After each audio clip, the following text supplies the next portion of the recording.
So, Daddy, one of the things that I enjoyed watching every once in a while when I was a little boy was watching you arm wrestle people in our ward in California.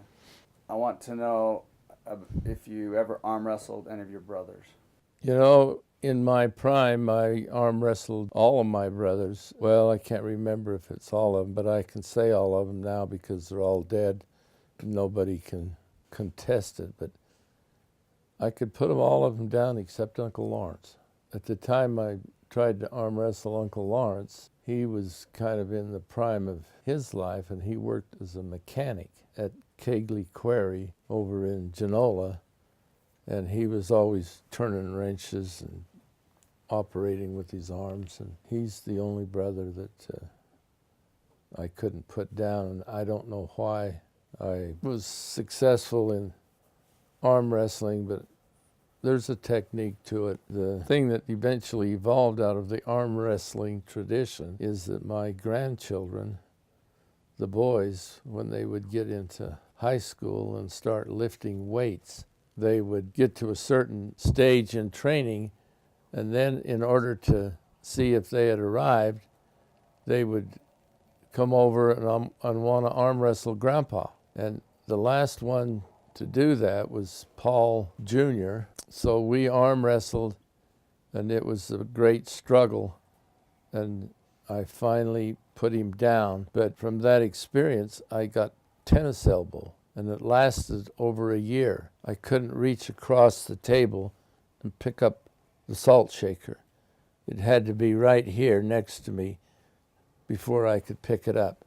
And so I decided that there had to be a better way for these grandkids to test out their strength. So I didn't invent, but I copied a thing called a man swing. It's a swing that has bars instead of ropes or chains for the swing. And if you pump hard enough, you can pump and make a complete circle. So that's now the standard of if you've arrived in your strength training, is if you can go over the top in the man swing.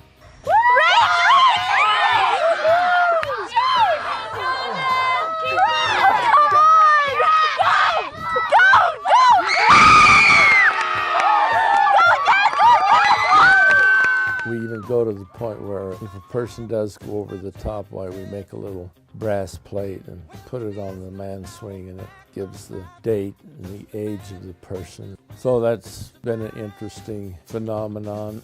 Keep going so Grandpa can see you! 14! Keep going, Joseph! Keep going! Keep going! Go! 17! Go, Joseph, go! 20!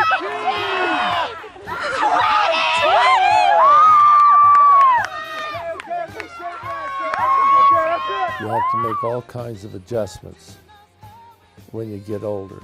You know, I'm getting to the point now where it's a long ways to the ground or to the floor to get down there and get back up again. You have to go with what you got. The traditions go on. They change in their nature, but they keep going on.